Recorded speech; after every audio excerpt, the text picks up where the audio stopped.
We all know that we are locked up in this lockdown. हामी सबैलाई थाहा छ यो लकडाउनको समयमा हामी पनि लकडाउन बाँधिएका छौँ, थुनिएका छौँ। But one thing is for sure, that lockdown is not for prayer. Lockdown is not for the word of God. Lockdown is not for the worship, and we are very happy for that. हामीलाई यो कुरा निश्चित रूपमा थाहा छ कि lockdown चाहिँ प्रार्थनाको लागि लक थुनिएको होइन, लक भएको होइन, परमेश्वरको वचनको लागि लक भएको होइन, आराधनाको लागि पनि लक भएको होइन। You are free to worship, you are free to read the word of God, and you are free to pray. हामी सबै स्वतन्त्र छौँ प्रार्थना गर्न, वचन पढ्न, सुन्न, उहाँलाई आराधना गर्न। Hallelujah. Amen. Hallelujah. Amen. Let's start this with a small prayer. हामी छोटो प्रार्थनाद्वारा सुरु गरौँ। Our loving Heavenly Father, we come to your most precious presence, Lord. Lord, as your servant is standing here, Lord, you take over my words and whatever, Lord, you are thinking to talk through me to the people, you address it as it is from your heart to my heart, and from my heart to their heart. I prophesy that their eyes will be opened, their spiritual eyes will be opened in leaps and bounds, Lord Jesus. Bless me with the fresh revelations and your word like never before. I cut out every darts of the enemy in Jesus' name. Lord, I prophesy the blood of Jesus and your anointing upon this atmosphere. In Jesus' mighty name I ask. Amen. Amen. Amen.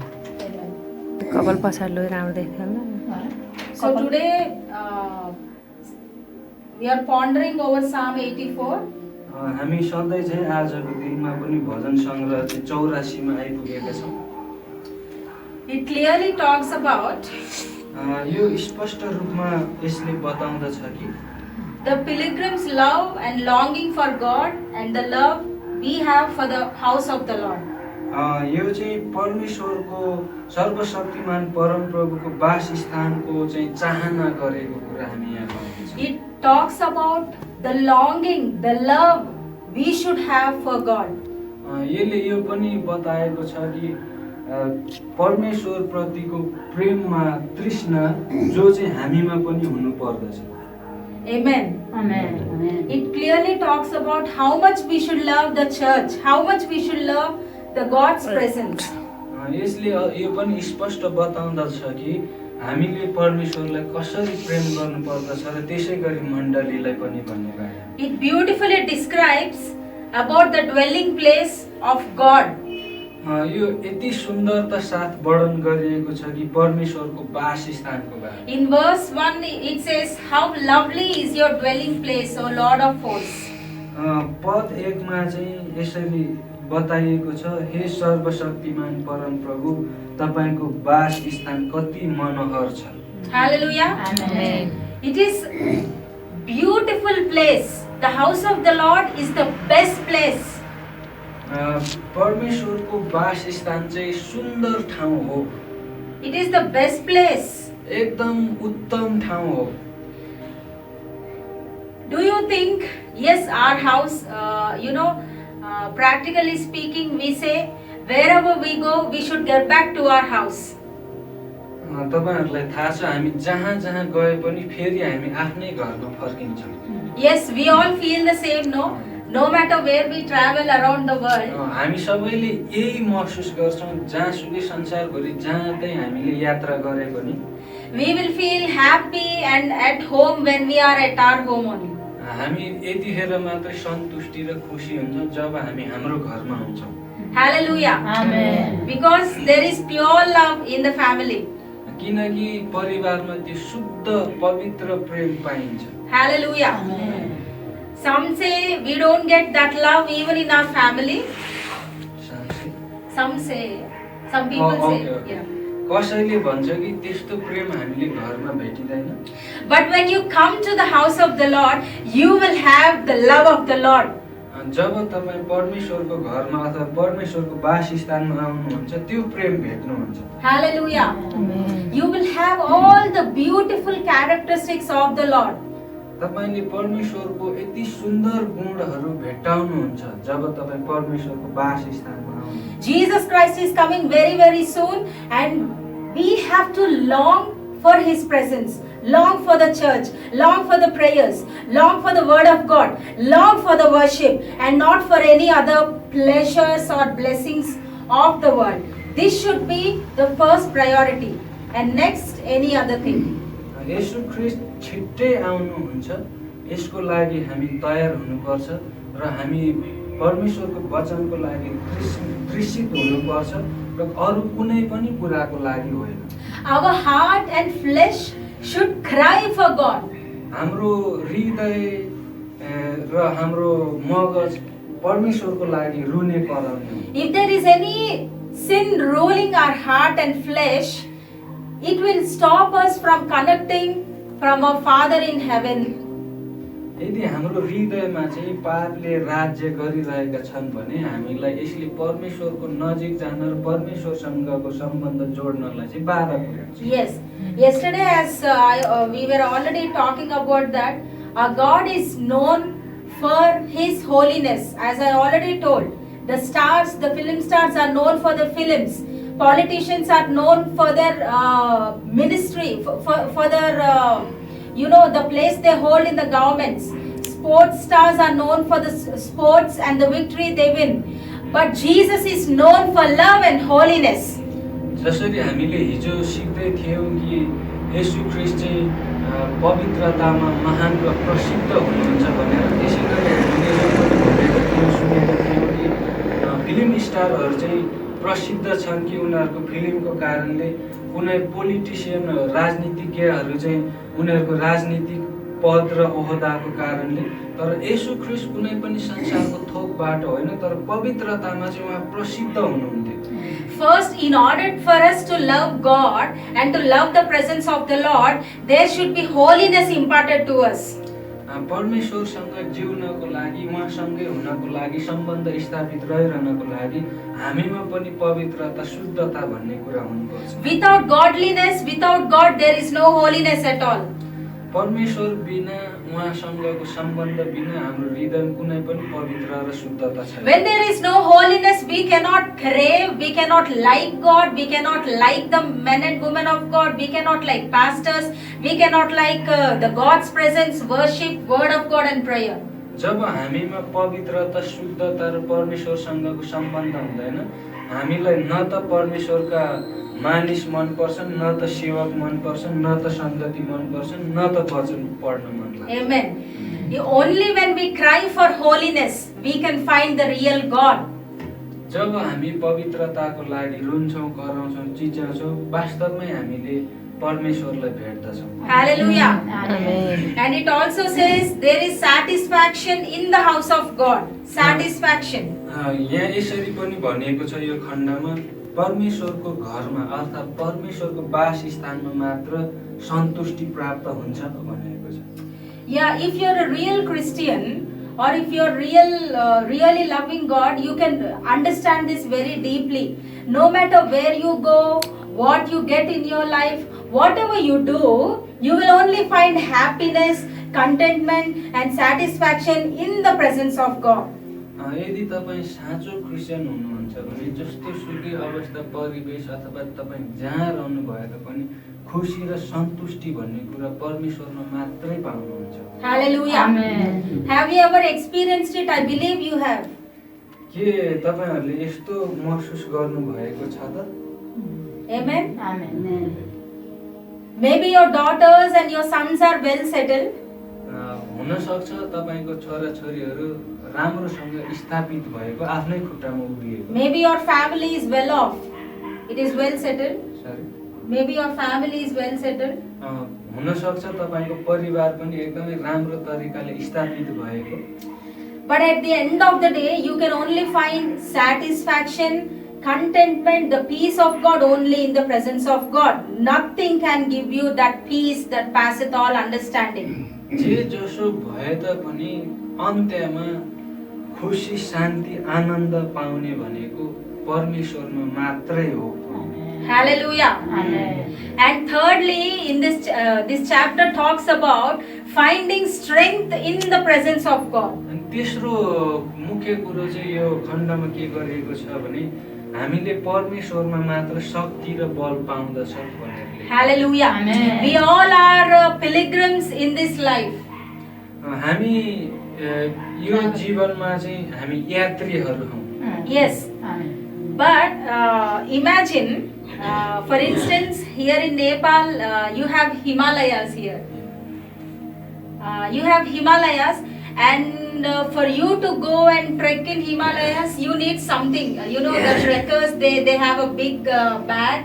With them, they have some kind of, you know, energy foods and drinks, whatever, the oxygen, the essentials in it. जसरी trekking गर्दाखेरि उदाहरण हामीले यो लियौँ कि हिमालयमा जस्तै हामी trekking गएको छ भने त्यहाँ हामीलाई चाहिने सरसामग्री सबै लगेको हुन्छन्, जस्तै अक्सिजन कमी हुने ठाउँ अक्सिजन होला, मिठो मिठो खानेकुरा, जुसहरू र तागतिलो चिजहरू चाहिँ हामीले लिएर गएका हुन्छौँ। If he doesn't, if he's not accompanied by that essentials which he need or which he needs, they will die in the middle of the road. जुन जुन कुरा चाहिन्छ, जुन जुन कुरा एकदमै आवश्यक छ त्यो कुरा लिएर जाँदैन भने त्यो यात्री चाहिँ ट्रेकर चाहिँ ट्रेकिङ जाने चाहिँ बिचैमा मर्दछ। So for a trekker, his essentials which are in bag is his strength when he travels to the mountains. जति पनि चिज चाहिने चिजबिजहरू उसले झोलामा बोक्छन्, उसले तयारी साथ लिएर जान्छन्, त्यो ट्रेकरको लागि, त्यो यात्रीको लागि, त्यो ट्रेकिङ गर्ने व्यक्तिको लागि चाहिँ एउटा बल, शक्ति, एउटा आधार हो। Amen. But for our Christians, as a pilgrims in our life and our journey, the only strength is Jesus Christ, His Word of God, His prayer and His worship in our life. जसरी हामी पनि यात्री हौँ, जसरी हामी पनि ख्रिस्टको यात्रामा छौँ, त्यसै गरी हाम्रो आराधना, प्रशंसा, वचन पढाइ, बुझाइ चाहिँ हाम्रो शक्ति हो भन्नु। Without this, we'll die. Maybe that is why many are committing suicide to now and then. Some people, they are just alive, but they are as equal as dead people. They don't have any joy in their lives. यी कुराहरू हामीमा हुँदैन भने त्यो ट्रेकरले केही नलगेर बिचमा मरे जस्तै हाम्रो क्रिस्चियन जीवन पनि मर्छ र हामी कतिजना चाहिँ बाँचेकै छौँ भने पनि त्यो मृत सरै हो। Hallelujah. Amen. And next it talks about the greatness of God, the greatness of the house of the Lord. अर्को कुरो चाहिँ यहाँनिर चाहिँ परमेश्वरको घरको महानताको बारेमा कुरा गरिएको छ। In verse 10 it says, verse 10, yeah, verse 10 10. पदमा यसरी भनिएको छ, For a day in your courts is better than 1,000 elsewhere. I would rather be a doorkeeper in the house of my God than dwell in the tents of the wickedness. यहाँ यसरी लेखेको छ, तपाईको मन्दिरभित्रको एक दिन अरू ठाउँका 1000 दिनभन्दा उत्तम छ, दुष्टहरूका पालमा बस्नुभन्दा बरु मेरा परमेश्वरका भवनको ढोके हुनलाई मलाई मन पर्छ। It is amen. See how he has compared the presence of the Lord. He says, for a day in your house, which is the church, is better than 1,000. यहाँ हेर्नुस् त कसरी चाहिँ व्यक्त गरिएको छ कि परमेश्वरको भवनको एक दिन र अरू ठाउँको 1000 दिनलाई चाहिँ दाँजिएको छ, तर परमेश्वरको भवन हुने एक दिनलाई नै उत्तम मानिएको छ। Than to dwell in the tents of wickedness.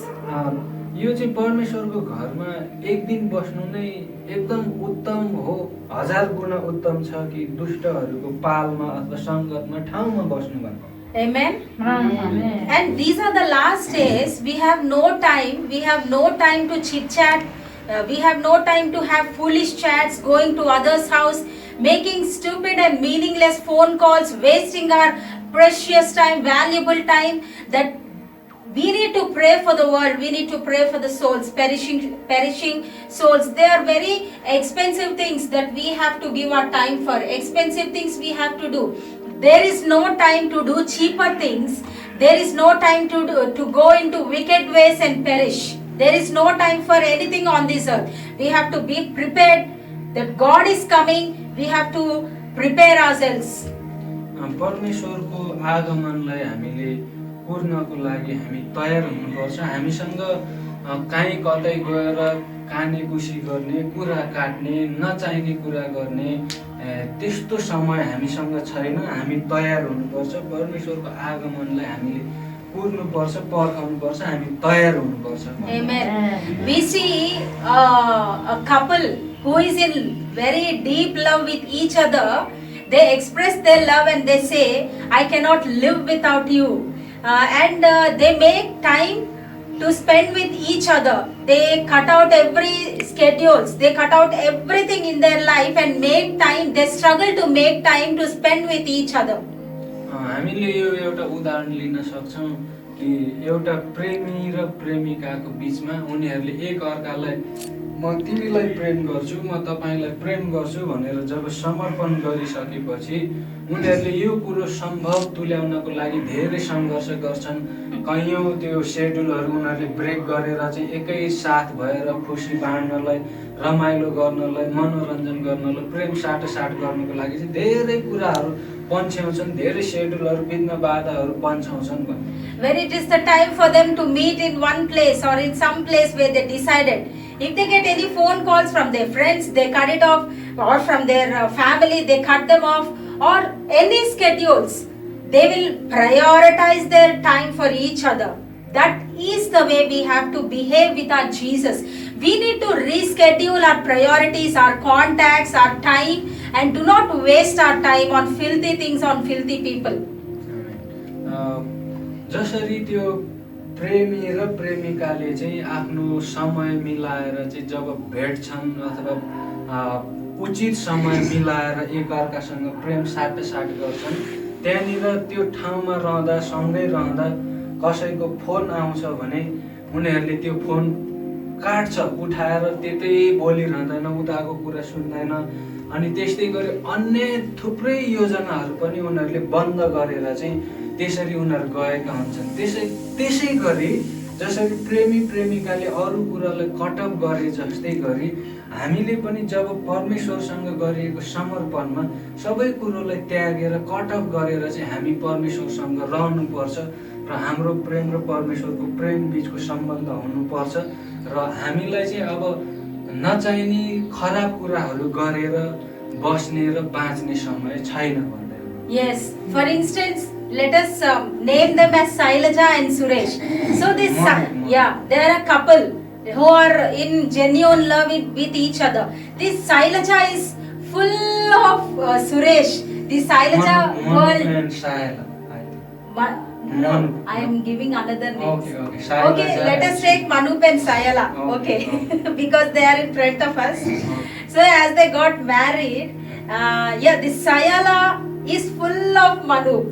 And this Manup is full of Sayala. They think always about each other. What is she doing? What is he doing? Did he drink? Did he eat? Or how is she doing? They are filled with each other's world. Likewise, now we all should be filled with Jesus' world. What is Jesus wanting from us? What is He asking us to do? How should we love Him? How should we impress Jesus? Suppose this couple always think how to impress each other, how to impress my wife, how to impress my husband. The same emotion should be put into Jesus Christ. Sharon should be full of Jesus. And your name, brother, I forgot. Kumar, brother, should be full of Jesus. Our world should be full of Jesus. Sisters, brother, everyone sitting here, and every Christian should be full of Jesus. Our thoughts, our emotions, our life, it should go with Jesus. It should start with Jesus and end with Jesus daily. उहाँले चाहिँ एउटा उदाहरण ल्याउँदै हुनुहुन्छ यो एकजना वैवाहिक जोडीको उदाहरणको लागि मनुप र साइला जस्तै उनीहरूले चाहिँ एकअर्काको वास्तवमा के गरे होला, कसो गरे होला भनेर एकदमै चिन्ता र चासो गर्दछन्। अनि एकले श्रीमानले श्रीमतीलाई कसरी इम्प्रेस पार्ने अथवा कसरी प्रभाव पार्ने भनेर चाहिँ सोचिरहेको हुन्छ भने श्रीमतीले पनि श्रीमानलाई चाहिँ कसरी इम्प्रेस पार्ने भनेर सोचिरहेको हुन्छ। त्यसरी नै उनीहरूको सोच विचार बढिरहेको हुन्छ। अनि के खायो होला, के गर्यो होला, कहाँ छ होला, के गर्दैछ होला, के चाहन्छ होला मबाट, मैले के गर्दा चाहिँ खुसी हुन्छ होला भन्ने किसिमको त्यो सोच हुन्छ अरे। त्यस्तै गरी हामीले पनि परमेश्वरमा समर्पण गरिसकेपछि प्रभुले चाहिँ मबाट के चाहनुहुन्छ होला, मैले के गरेको चाहनुहुन्छ होला, मैले कस्तो जीवन जिएको चाहनुहुन्छ होला भनेर हामीले सोच्नु पर्दछ र त्यो कुरो चाहिँ हाम्रो मगजमा हुनु पर्दछ भनेर उहाँले भन्नुहुन्छ। On this pulpit, I can say very clearly that I, Sharon, is full of Jesus. Because of Jesus, I'm full of Jesus now. म पूर्ण मात्रामा परमेश्वरलाई प्रेम गर्छु र परमेश्वरबाट प्रेम गरिएको छु। Hallelujah. Amen. I wish you all should become like that. म यो चाहन्छु कि तपाईँ हामी सबैमा यस्तै होस्। Hallelujah. Amen. And cut off all the wicked people. Don't go or don't seek any wickedness. No wicked ways in your life. त्यसरी नै तपाईँहरूले सबै त्यो खराब कुराहरू, खराब मानिसहरूको सङ्गत, खराब व्यक्तिहरूलाई चाहिँ कट अफ गर्नुहोस्, त्यागिदिनुहोस् भन्नुहुन्छ। Hallelujah. Amen. And lastly, he says, no good thing will he withhold when we are upright. 11th verse. Okay, यहाँ 11 पदमा यसरी लेखेको छ, किनकि परम प्रभु परमेश्वर सूर्य र ढाल हुनुहुन्छ, परम प्रभुले निगाह र इज्जत प्रदान गर्नुहुन्छ, सत्य मार्गमा हिँड्नेहरूलाई परम प्रभुले कुनै भलो थोकबाट वञ्चित राख्नुहुन्न। He is a sun and shield for our life. अरे, He is a sun and shield of our life. उहाँ चाहिँ हाम्रो जीवनको लागि सूर्य र ढाल हुनुहुन्छ। The Lord is the one who will bestow favor and honor, any greatness. It is only God who should give us. यो महानता, उत्तम कुराहरू, बहुमूल्य चिजहरू चाहिँ जो परमेश्वरले मात्रै दिनुहुन्छ, जो चाहिँ उहाँबाट मात्रै हामीलाई प्राप्त भएको हुनुपर्छ। You know what is favor? Favor. Yeah, favor. The Lord bestows favor and honor. Favor. परम प्रभुको निगाह तपाईँहरूलाई थाहा छ भन्नुहुन्छ, अनुग्रह, निगाह, नियन्त्रण भन्छ नि। Actually, we all should ask favor. I have experienced the favor of God in my life, and I sincerely pray that you all should have that same favor in your life. Favor is cutting off the labor, the hard work, and it's a free blessing given by the Spirit of God. यो परमेश्वरको निगाह, अनुग्रह हामीलाई उहाँबाट पाएको हुनुपर्छ। यो निगाह, फेभर भन्ने कुरो चाहिँ कस्तो हो भने जस्तै काम गर्ने कुरामा पनि एकदम मेहनत गर्ने व्यक्तिलाई चाहिँ त्यो उसको मेहनतभन्दा बढी दिनु, जस्तै फेभर गर्ने भन्छ नि, गेममा पनि रेफ्रीले चाहिँ उसको फेभर गर्यो भने अलिअलि त्यो फल्टहरू भएको पनि लुकाइदिएपछि उसको जित हुन्छ। त्यस्तै परमेश्वरको निगाह, अनुग्रह हामीमा भयो भने चाहिँ असल हुन्छ, हामीमा यो हुनुपर्छ भन्न खोजेको। Hallelujah. Amen. For example, wherever you go, you are invited with love. Wherever you go, people will give you everything freely. Wherever you go, you will receive surprising blessings like never before. And favor, the exact definition of favor is, for instance, for a position to be filled in the society, there should be some requirement, maybe money or degree or study. But favor, even though you don't have money, study or any degree, the favor of God will place you in that position which you are not worthy of. The favor of God provides you the worthiness to sit in that position, though you are not worthy of, freely. यो भनेको चाहिँ त्यही निगाहलाई नै उहाँले व्याख्या गर्दै हुनुहुन्छ। Favour भनेको यस्तो चिज हो जुन कुरा तपाईँको क्यापेसिटी भन्दा भिन्न कुरा हो, जुन कुराको लागि तपाईँ योग्य नै हुनुहुन्न, वर्दी नै हुनुहुन्न, तापनि परमेश्वरले दिनुहुन्छ। यो निगाह चाहिँ परमेश्वरबाट हामीलाई प्राप्त भएको हुन्छ र प्राप्त भएको हुनुपर्दछ। Hallelujah. Amen. I wish you would receive that kind of favor. म यो चाहना गर्छु कि परमेश्वरको निगाह, त्यस्तो प्रकारको निगाह चाहिँ, अनुग्रह चाहिँ तपाईँहरूले प्राप्त गर्नुभएको होस्। Hallelujah. Amen. Favor means you will experience such a miracle that others in their life cannot experience. निगाह, अनुग्रह भन्ने कुरो यस्तो कुरा हो कि तपाईँले त्यो यस्तो महसुस गर्नुहुन्छ कि त्यो कुनै पनि व्यक्तिको जीवनमा भएकै छैन। Amen. Amen. Amen. Amen. I prophesy as a woman of God that favor must rest upon your life today. म यो बाणी गर्दछु कि परमेश्वरको एक सेविका भएको कारणले त्यो फेभर, त्यो अनुग्रह, त्यो निगाह चाहिँ तपाईहरुमा भएको होस्। Hallelujah. Amen. And lastly, it says, no good thing will he withhold. He will bless you when you are upright. Upright is yadardhata in our language, in our Indian Telugu language. Upright. This one. No good thing. 11th verse, last line. No good thing does he withhold from those who walk uprightly. यहाँ यसरी भनेको छ, सत्य मार्गमा हिँड्नेलाई भनेको छ। अंग्रेजीमा चाहिँ धार्मिकतामा हिँड्नेलाई भनेको हो। यहाँ चाहिँ सत्य मार्गमा हिँड्नेहरूलाई परम प्रभुले कुनै भलो थोकबाट वञ्चित गर्नुहुन्न, अलग गर्नुहुन्न भन्ने। Hallelujah. Amen. God is telling you that I will definitely bless you. Whatever you are praying, I will give it to you. But He requires in you the uprightness, the truth. सबै कुरो म तिमीहरूलाई दिन्छु भनेर परमेश्वरले प्रतिज्ञा गर्नुभएको छ। तर एउटा कुरा तपाईँ हामीले गर्नुपर्ने चाहिँ सत्य मार्गमा हिँड्ने, अर्थात् धार्मिकताको मार्गमा हिँड्ने भन्ने हुन्छ। This is the secret of success for a Christian. The secret of success for a Christian is living a true life, not a fake life, upright life. झुटो जीवन, देखावटीको जीवन होइन, साँचो जीवन, धार्मिकताको जीवन, सत्यताको मार्गमा हिँड्ने जीवन नै हामीलाई क्रिस्चियन जीवनमा सफल हुनको लागि चाहिन्छ। Hallelujah. Amen. Don't worry, in front of you, the families, if they are blessed even before you, don't worry. Maybe some families, they say lies, they cheat people and they come up. But you know, Bible clearly says, the blessing which is not from God, the blessing which they have received by deceiving others, it will be destroyed. Even though you are late in receiving the exact and perfect blessing from God, that blessing will surpass your understanding, and people will be at gas and they will be in a shock and amazement. What kind of blessing this family have got? We thought we deceived them, we have bribed them, we have bribed the government, and we are in a great position. But now our everything is gone.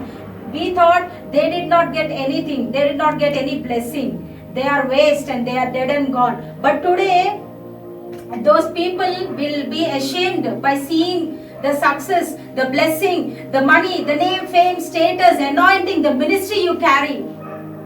धेरै लामो कुरा भन्नुभयो। मैले सबै A to Z copy त गर्नु नसक्ला, तैपनि मैले सबै कन्सेप्टहरू बुझिसकेँ। उहाँले के भन्नुहुन्छ भने तपाईको परिवारमा तपाईँ पछिल्लो व्यक्ति हुनुहुन्छ होला आशिष प्राप्त गर्नको लागि, अथवा भनौँ तपाईभन्दा परिवारमा तपाईभन्दा अर्को व्यक्तिले चाहिँ आशिष पाइसके, सबै कुरो नाम, दाम, इज्जत, मान, सम्मान सबै पाइसके। अनि त्यसै गरी अर्को व्यक्तिले पनि तपाईले भन्दा अझ धेरै गरी आशिष पाएको होला, जबसम्म कि तपाईले केही पनि पाउनु भएको छैन। तपाईँ पर्खिनुहोस्, परमेश्वरले चाहिँ तपाईलाई यस्तो गरी आशिष दिनुहुन्छ। अनि त्यो व्यक्तिले, कुनै पनि व्यक्तिले लुटेर, घुसबाट, अथवा सरकारलाई, गभर्नमेन्टलाई ठगेर, अथवा कुनै पनि लुटको धन्दा गरेर त्यो कमाएको ठुलो सम्पत्ति चाहिँ एक दिन नष्ट हुनेछ। अनि त्यो व्यक्तिले सोच्नेछ कि मैले मात्रै पाएको, म मात्रै धनी भएको, ममा मात्रै प्रशस्त भएको। तर यो व्यक्तिमा पनि कसरी प्रशस्तता भयो भनेर त्यो व्यक्तिहरू चाहिँ दङ्ग पर्नेछन् जब तपाईलाई परमेश्वरले ठुलो आशिषको दिन ल्याउनुहुन्छ र ठुलो आशिष दिनुहुनेछ। Maybe you are late in receiving the blessing of the Lord, but today God is clearly promising you that He is going to bless you very soon, and that blessing no one can steal it. तपाईले अझै आशिष पाउनु भएको छैन होला, अथवा पाउने वालामा आजै तपाईँ त्यो आशिष पाउने वालामा हुनुहुन्छ होला, तर परमेश्वरले स्पष्ट गरी प्रतिज्ञा गर्नुभएको छ कि तपाईलाई आशिषित तुल्याउने छु भनेर। Hallelujah. And last verse it says, O Lord of hosts, blessed is the one who trusts in you. यहाँनिर 12 पदमा यसरी लेखेको छ, हे सर्वशक्तिमान परमप्रभु, तपाईँमा भरोसा राख्ने मानिस धन्यको अर्थात् आशिषित हो भने। Hallelujah. Amen. We are blessed having a trust in God. हामी चाहिँ परमेश्वरमा आशा भरोसा गरेको कारणले नै आशिषित व्यक्तिहरू हौँ। You know, my dear friends, I'm here with all my heart and love. I'm telling you one thing. If you trust in men, if you trust in princes, if you trust in some friend who promised you some blessing or anything, they will definitely disappoint you. Maybe they may have different kinds of reasons for not helping you. But God cannot have any reason for not helping you. God is very, very, He's very, He's wanting you to bless you very quickly from now on. God says God does not have any reason to bless you unless you have sin in your life. That is why I said in the previous chapter also, we need to have holy life. If we are unable to lead that holy life, let us ask God for the power of the Holy Spirit. When the Holy Spirit power comes into us, we will be led into godliness, holiness, humbleness, blessings like never before. Holiness and uprightness. Stick to your true identity. Never change for anyone and anything else. Then you will see the real blessing. And trust only in God, not on anyone. तपाईलाई कुनै व्यक्तिले प्रतिज्ञा गर्छ होला कि म सहयोग गर्छु, म सहायता गर्छु भनेर, तर त्यो व्यक्तिमा तपाईले आशा भरोसा गर्नु भएको छ अथवा गर्नुहुन्छ भने त्यो व्यक्तिले तपाईलाई भनेको टाइममा उसले प्रतिज्ञा गरे अनुसारको सहायता नगर्न पनि सक्छ, गर्न नसक्ला पनि। तर त्यो व्यक्तिले तपाईलाई भने अनुसार नगरिदिनु, सहायता नगर्नु, उसको समस्या हुन सक्छन्, धेरै समस्या हुन सक्छन्। उसको गल्ती होइन, उसको धेरै समस्या, धेरै कारणहरू, रिजनहरू हुन सक्छन्। तर परमेश्वरले तपाईलाई प्रतिज्ञा गरेको कुरो, आशिष दिन्छु भनेको कुरो